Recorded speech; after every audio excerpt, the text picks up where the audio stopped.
on top of this video track and I click here, it'll put it on top of video track 2. And as you know, if you choose your selection tool or the shortcut V, you can just move it around wherever you want. Okay? Now, you go in here. I'm going to change this workspace to effects. I don't want this box. I'm going to change to. I changed my workspace to captions and graphics. I don't like it in a pop-up box. I'd rather have it kind of on the main interface. So here I have the text file. And if I go in here, let me just type in Guatemala.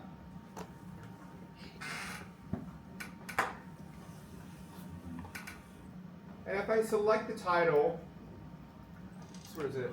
Abolition, the text font. But if I highlight it, and on the right panel, again, I'm under Window, Workspaces, Captions, and Graphics.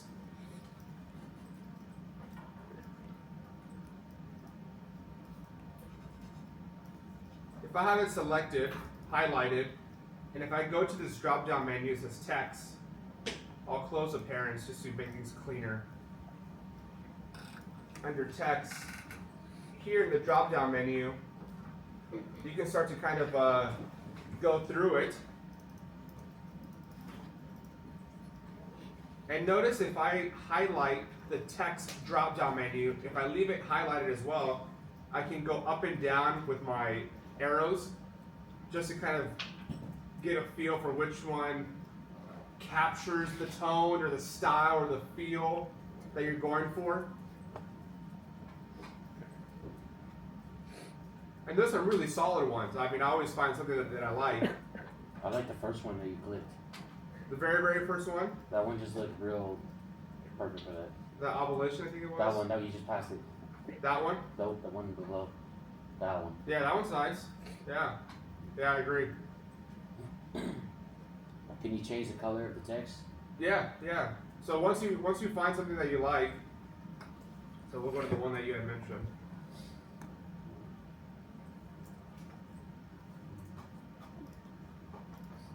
Yeah, it looks nice. So a lot of these you recognize, italicize, italics, bold, etc. The font size. If I go under appearance, you can see you have different color boxes here, but the one you want to choose is fill. And you can really kind of choose what feels good to you. If you can give it like 2 colors? Yeah, you can. Yeah, you can do a stroke. And before I get to that, I want to show you something else real quick. If you go to graphic templates, so on this window, it says properties. This is where we're at. But if you go to the right, where it says graphic templates, it's a hit or miss because a lot of these are good for credits for a TV show or movie, or if you're doing some kind of like broadcast template. But there's some good ones there that have motion, like this one, like film title. And some of these are pretty heavy in the graphics, so when you apply it, it does take maybe a few seconds or a minute to kind of render and process. So I'll click on this one real quick.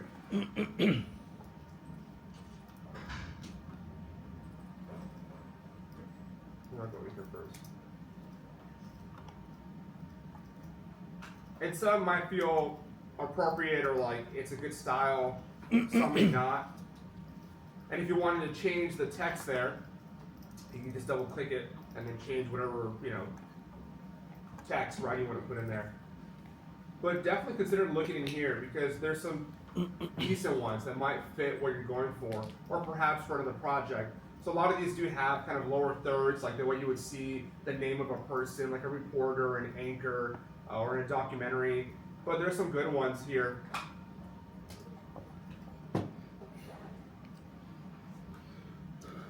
Now, there's so many things you can do with font and make it fancy, where I've seen one person who showed me what they did. You know, we can have it like kind of fade in or it tracks the shot. And I have it on the modules. I need to enable it, but there's a YouTube tutorial that has like 10 different, you know, font styles. I would say don't get caught up on that unless you feel like you're 90% done. Obviously, the main emphasis is the actual work. But if you feel like you're 80, 90% done, then perhaps consider searching for your own tutorial on YouTube if you want to make it really stylized with movement or tracking, etc. Now, just to remind you, so if you choose to put a title, which would make sense, whether you put this at the very beginning of the video or at the very end, it's your call. There's one other requirement, and that's credits. And I have this in a handout as well. But as long as you put, you know, myself as the camera operator or cinematographer, you put the editor as yourself, and then if you got some music, you know, make sure you give credit to the artist, name of the song, okay? It'd be great if you can also put the semester and the class. And the reason why is because I tend to archive these projects. To be honest, after I grade them, I try to keep the ones that I can see there's a good strength, you know, there was effort put into it, because then in the future I might showcase it to other classes. And it's nice to be able, even though I put them in designated folders by semester and year, it's nice to have that second layer of like, oh yeah, this was done spring of 23, etc., or 25. So those 4 requirements, put my name, your name, if you have any music, and the semester and year and class. And then optional if you want to give it a title. And by all means, go beyond just the Guatemala. If you come up with a different title, go for it. I speculate 1 or 2 people approach this in a certain way, maybe in a documentary-esque way, in a trailer way. So if you want to give it a different title beyond just the word Guatemala, please do so. Now, once you have that, and I'll do this again in about an hour and a half, once you have your text and your credits, let's learn how to render. Now, you see this yellow line on top of the footage? So there's usually 2 colors there, or 3, green, yellow, and red. When it's red, it really needs to be rendered. And what I mean by that, whenever you add special effects, graphics, heavy transitions, it might play fine here, the playback, but if you export without rendering, what could happen is you might upload it to Vimeo or YouTube, and you know it gets to 1minute and 35 seconds in your video, and that's where you apply some kind of transition or special effect or whatever it is. It might get stuck, it might lag, or it might break up, and that's because it wasn't rendered properly. So that would be very unfortunate that you spend all this time, you upload it to YouTube, and then at some point in the video, the graphics breaking up, or it's lagging, or it's choppy, or whatever. So it's always a good habit, even if you don't apply heavy graphics or text, whatever it is, to always render. So let's do this real quick. And again, I have a video tutorial in case over the weekend you want to do this. It's in the modules, and I'll show you where in a second. But let's do this. You want to move your cursor at the very beginning of your timeline. The very first frame, move that cursor over and hit the letter I for in. And we did this week 2, I believe, when we did little pre-edits in this monitor over here. We were messing with the in to out. So in the timeline, go to the very beginning, hit the letter I, and notice that there's like a different shade of gray that just appeared. Now, I don't want to export everything. I don't want to put an out all the way down here, because look, it selected everything, and it goes into infinity. I want to tell it where to stop, because these clips over here, I once considered them, but I don't want to export them. So, I'm going to go to the very end of wherever that is, which is right here. Again, if you use your up, down arrow keys, it bounces from the beginning to the very end of every clip. And that's a good way to really ensure that you're at the very last frame. So if I go up and down, notice it goes from beginning to end of each clip. because I can try and guess it and like I'm gonna align it here, and I might be off by 1 frame, potentially, especially if you don't have snapping on. So make sure you're at the very last frame, and then hit which letter? R. R. Oh. Remember in and Out. out, so O. And if I zoom out, notice that on that section, I put the in and the out markers are selected. But one last thing, notice that video track 2 is not highlighted in gray, and I do have 1 clip there, and that's a graphic, that's a text. So make sure you select V2 as well by clicking on the V2 on your timeline. So wherever you have some kind of file, audio, graphic, text, video file, whatever layers, make sure those get selected. You don't want them to not get processed and rendered. So everything in gray. Pretty much, but conversely, if you look at the audio tracks, I don't have anything in A3. Not the worst thing at all, but I'll just unselect it because I have nothing there. And even in A2. So notice that only A1, A2, and V2 are highlighted for the rendering. So again, put the in the out, and select or unselect whatever video audio tracks don't have any footage or audio.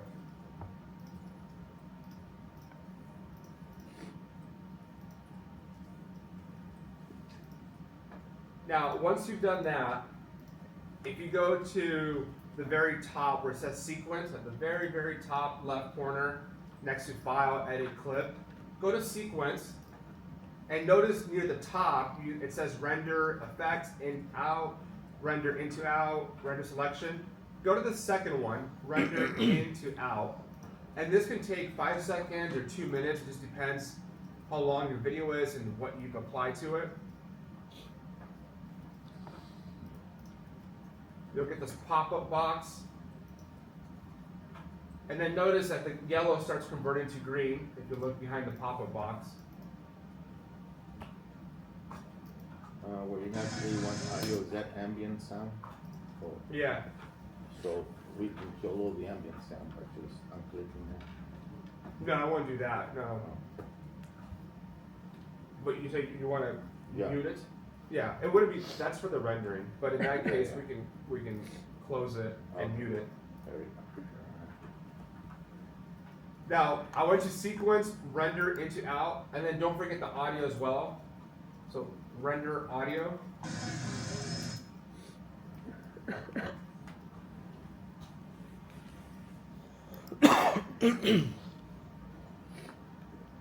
All right, now that you've done your into out markers, you want to sequence, you did the render into out, render audio. Now let's go into export. Now, if you look at the tab up here, where it says the little house, import, edit, export, let's go to the export tab.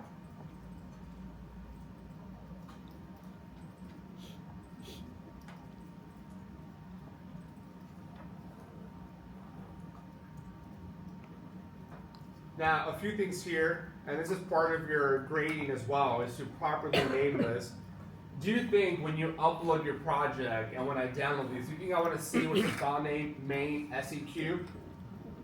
No, because then it's like, then I got to go into your video and see who it belongs to. And then if you didn't add credits, I really don't know who it belongs to. Because again, I download these as a batch collectively, not individually. And it does happen, usually one person will forget to put credits and to rename it. And then I got to go through everyone's project submission and find out who it belongs to. So file name,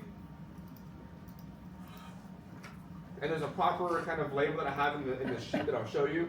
But put your first name and then project 1, that's sufficient.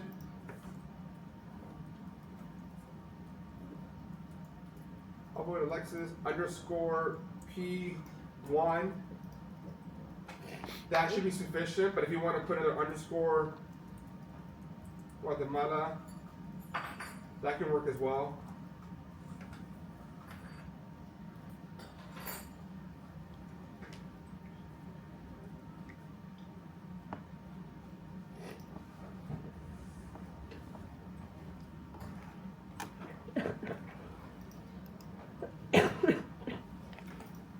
And it might seem kind of common sense or obvious, but I can't stress enough. Last night, I have a gig this evening, and then yesterday I had a meeting, and I'm doing this gig with Dropbox, and the agency that works with Dropbox, they want me to label the files on the camera a very specific way, where it said Dropbox, San Diego, testimonial, celebration, and I got so annoyed. I was like, that's so long. I was like, can my camera even allow for that long of a file name? And it did. But still, I got really annoyed because I was like, usually I put the event name, I'll put card 1 or camera A, and the date, which is kind of an industry standard to whatever person's name is or event, camera A or camera B, and then the date. But I was like, that's their process. Maybe they're doing a campaign. I was trying to justify why they wanted such a long name. And I'm thinking maybe they're doing like a tour, like a promotional vendor, corporate Dropbox, and they want it in that specific way. And I was like, I gotta respect that, you know? So I can't stress it enough. Also, when you deliver stuff, especially when you start doing film festivals, they want specific settings, exports, file types, file naming conventions. And you know, if you spend a lot of money and time on a film and you want to get submitted to a festival, you want to make sure that you follow that festival's protocol and system. So again, it might seem obvious, but I can't stress it enough. So once you've renamed it, if you go to location, you definitely want to check that, because by default, it might choose a different random folder, and you say, oh, I exported it, I don't see it in my desktop or hard drive. So location, click on the blue hyperlink, and I think at this point, all of you are probably editing off your hard drive. So you can either do your desktop. Sometimes I'll choose desktop, and then I'll transfer the file to my hard drive. Or sometimes I'll just go directly to my hard drive. And I'll tell you why. I know back in the day, before things got faster and better, computers were a bit finicky when you would try to export and that file to go directly to your hard drive. It was kind of a gamble back in the day. And I mean about 6 years and prior to that. So I kind of got into that habit where I still do that. But also as like a backup. So feel free to choose desktop, and then you can watch it and then make a copy or just transfer that file to your hard drive. Again, I don't think it's needed, but I just kind of got stuck in that process because I was scarred back in the day. But if you have your hard drive, go under locations and choose your hard drive. I don't have one plugged in, so. But once you choose your hard drive, you know where to go. Don't go into project 2, go into project 1. And if you remember from 2 weeks ago, we made all these folders. Which folder am I going to select? Exports. Exports. Now you might think, oh, why make a folder for it? Because there's a good chance you might do a second export, especially when you're working with clients. And you want to keep things clean. So put an export. If you make a second one, because you made an error or something, you would put like V2 at the end, right? It would say Cassandra, Project 1 Guatemala _ V2, right, for version 2. So choose exports and then start or save. And then 2 more things. By default, these are the settings that I want, so it kind of works out perfect. So I believe from this point on, all these computers have these settings by default, but you never know.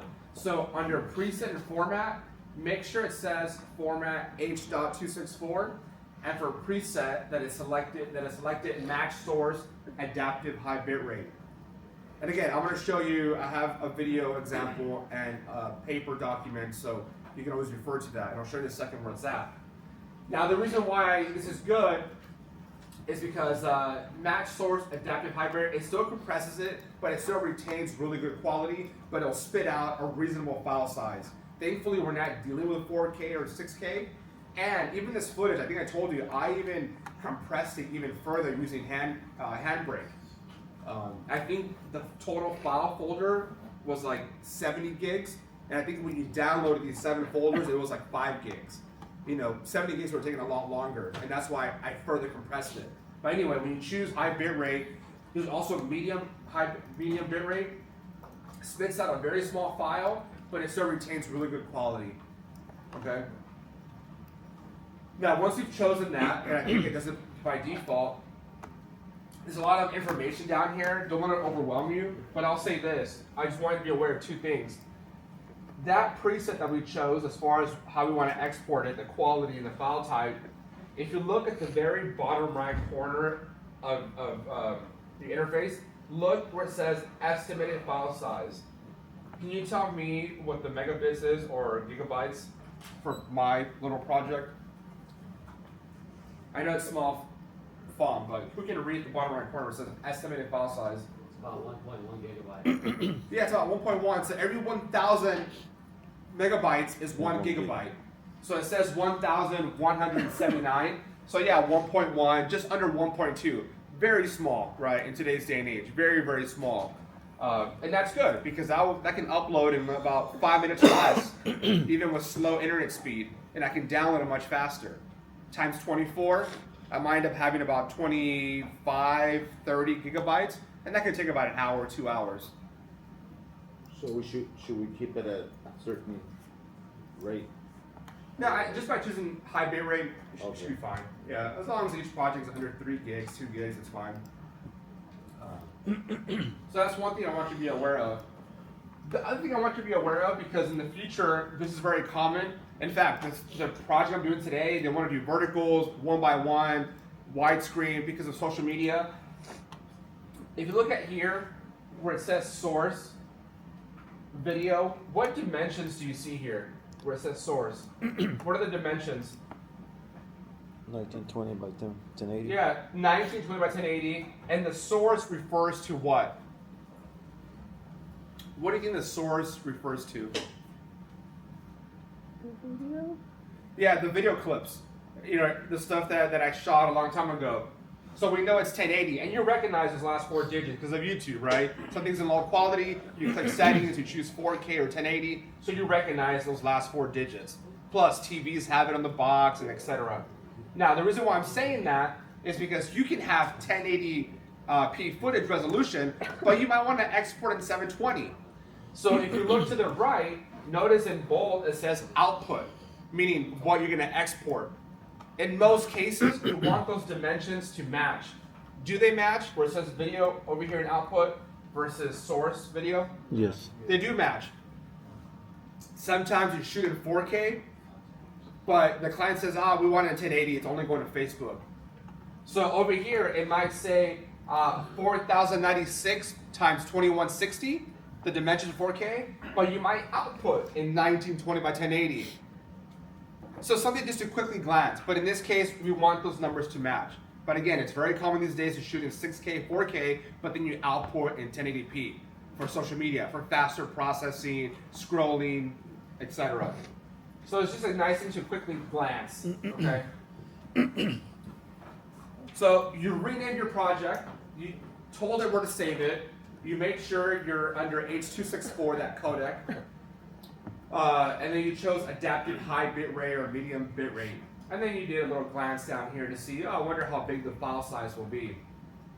Once you've done that, you hit export. And again, it could take about 30 seconds, it could take 5 minutes, 3 minutes, it just depends on the duration of your video, the length of it, the file size, etc.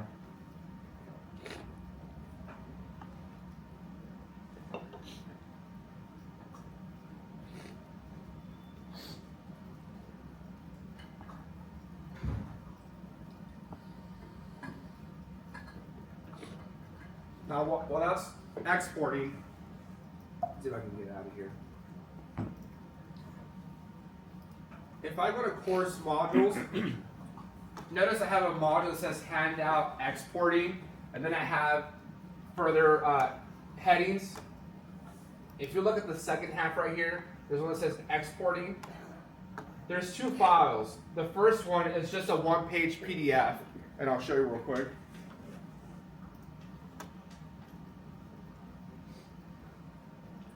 I just revamped it. I had one that I did myself a couple years ago, and I was like, let me have ChatGPT format it a bit differently. So kind of what we just went over on that, what we just did as far as adding credits. Second section, rendering, putting the into out markers to select what you want. How to export your project, and then Canvas if needed. So there's a single page PDF. If I go back, the second option is a video tutorial that a TA made for me last year. And it's about 4 minutes long, but it pretty much covers what I just covered right now. So you can always watch that if you continue editing on Friday, Saturday, Sunday. And then the one thing we haven't done yet, but we will shortly, is the Canvas upload. Same thing, here's a video tutorial, 45 seconds of how to upload this project to Canvas by Sunday night, and I'll show you the second. Alright, so this should be done. I'm going to minimize this, and I'm going to check my folder, exports, and there it is.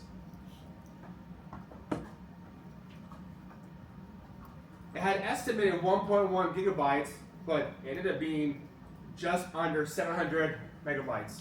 So that's good. Now, what you want to do is watch your video just to make sure the music's there, right? Or that everything looks good. And I'll tell you this, I'll admit this, 2 weeks ago I was submitting this recent documentary to all these film festivals, and I was just so tired because it's been months I've been working on this, and I exported another version for a different festival because they had their own settings. They didn't want it in MP4, they actually wanted MOV. So I did that, and it's only 11 minutes long. Yeah, 11 minutes long.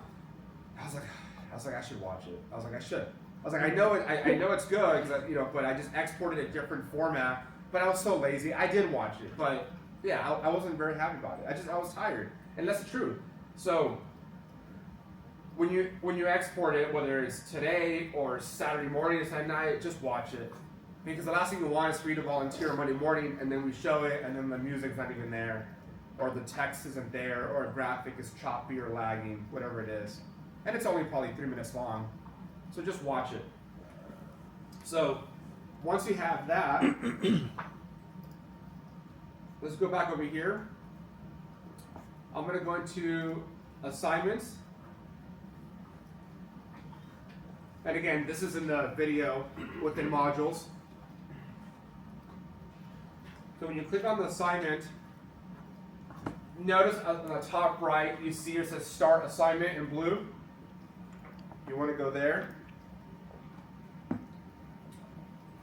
The good thing, you have different options of how to submit. Please submit the video you exported, the one that I just did. And by default, it's the first tab, which says File Upload. So I'm going to choose my file, travel video, exports. I'm going to select this file, open, and then submit assignment. And again, depending on your internet speed, how large the file is, it can take a few seconds, or it can take 5 minutes or 10 minutes. In this case, we have a fast connection here. It was only 700 megabytes. You want to see confetti. The day you see confetti, it's a good day. And you're done.